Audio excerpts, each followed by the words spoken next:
कान्हा परिसर में हम बायोचारकोल बनाने के 4 तरीकों का उपयोग कर रहे हैं। आप ये चारकोल मिट्टी में मिला दें, आधा या 1 किलो। ये पानी को सौंख कर बैंक की तरह सुरक्षित रखता है। इससे पौधों की बहुत अच्छी बढ़त होती है और सभी किसानों को अच्छी उपज मिलती है।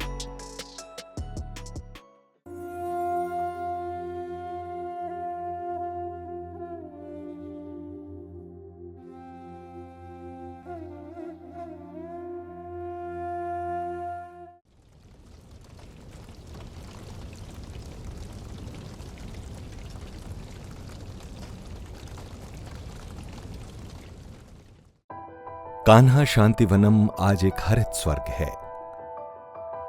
कान्हा की अधिकांश भूमि पर जंगल, बगीचे और हरियाली हैं। ये काफी हद तक यहां नियोजित खेती के तरीकों का परिणाम है और उनमें से एक मुख्य कारण जैव चारकोल का उपयोग है।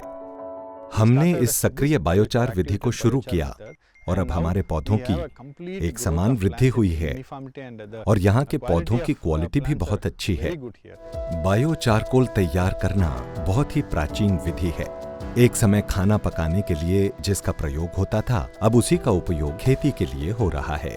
वृक्षारोपण या पौधारोपण या फलदार पेड़ लगाने के लिए गड्ढे तैयार करते हैं। 2 फीट लंबाई चौड़ाई और 2 फीट गहराई या 3 फीट लंबाई चौड़ाई और 2 फीट गहराई के।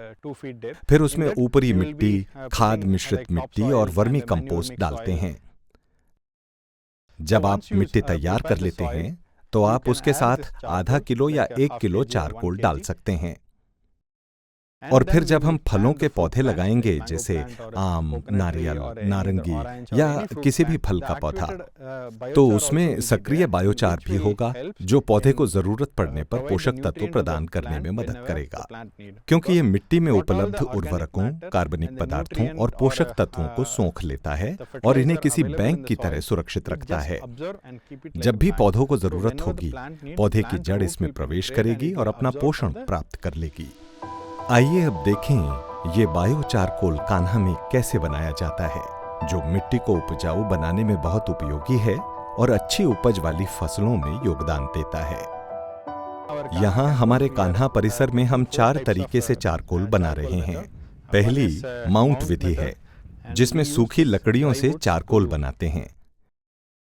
इसके लिए हम सारी सूखी लकड़ियों का एक ढेर बना देते हैं और इसे मिट्टी से ढक देते हैं, जिससे अंदर हवा न जा पाए। इसमें नीचे 2-3 छोटे छेद रखते हैं जिनसे इसमें आग लगाई जाती है। आग लगाने के बाद हम सभी छेदों को बंद कर देते हैं। तब ये लकड़ियां अंदर ही अंदर ऑक्सीजन के बिना सुलगने लगती हैं। जलने वाली लकड़ी या कार्बनिक पदार्थ जो ऑक्सीजन के बगैर जलता है, चारकोल में परिवर्तित हो जाता है। ये पायरोलिसिस विधि से बना चारकोल है। चारकोल बनने के बाद अगले दिन 18 या 20 घंटे बाद इस टीले को खोलते हैं और चारकोल की लकड़ी को हटा देते हैं। फिर इसे हम खुली हवा में रख देते हैं। जब चारकोल ठंडा हो जाता है तो इसके अंदर की सतह खाली हो जाती है। फिर हमें इसमें कार्बनिक पदार्थ मिलाना होता है, इसलिए इसमें अब हम पंचगव्य मिलाकर इसे सक्रिय करते हैं। इसलिए हम चारकोल पर पंचगव्य फैलाते हैं ताकि चारकोल के बीच का स्थान, इसके भीतरी सतह का क्षेत्र इस कार्बनिक उर्वरक को अपने अंदर अवशोषित कर ले। दूसरी विधि गड्ढा विधि है, यानी गड्ढे में बायोचारकोल तैयार करना। इसके लिए हम गड्ढा खोदते हैं 8 बाई 4 फीट या 12 बाई 4 फीट या 12 बाई 6 फीट। इसमें 3 फीट गहराई तक मिट्टी को हटा देते हैं और फिर गड्ढे के अंदर अलग अलग आकार की लकड़ियां डालकर इसे पूरी तरह से बंद कर देते हैं। 5% या 10% खुले हुए स्थान से उसमें आग लगाते हैं। आग लगने के बाद हम इस गड्ढे को पूरी तरह से बंद कर देते हैं।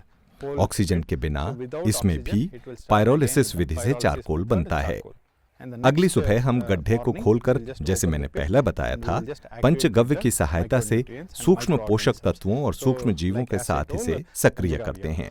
अब हम कान्हा में बायोचारकोल बनाने के तीसरे और चौथे तरीकों को जानेंगे। हम अपने खेतों से बहुत सारे खरपतवार इकट्ठा कर उसे सुखाते रहते हैं। जब ये सूख जाता है तो हम इसे एक लोहे के ड्रम में डालकर उसे बंद कर देते हैं और इस ड्रम को गड्ढे के अंदर रखते हैं। फिर गड्ढे में बाहर से आग लगा देते हैं। ड्रम गर्म होने पर सभी छोटे खरपतवार बायोचार में बदल जाते हैं। अगर आग लगाने पर इसमें हवा जाएगी तो ये इसे राख में बदल देगी।